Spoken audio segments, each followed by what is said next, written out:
দেখো মশলাটা ভালো করে কষানো হয়ে গেছে। এবার আমি দিয়ে দিচ্ছি আলু আর পেঁপে।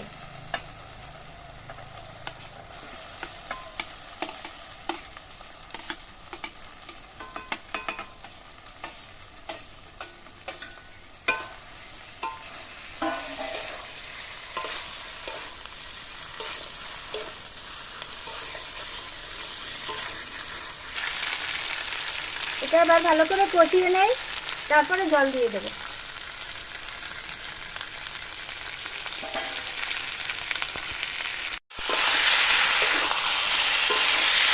দেখো এটা কষানো হয়ে গেছে, এবার আমি ডিমটা দিয়ে দিচ্ছি এর সঙ্গে।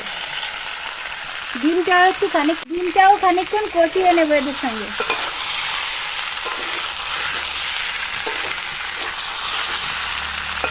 এই দেখো সব দিয়ে একটু কষিয়ে নিলাম।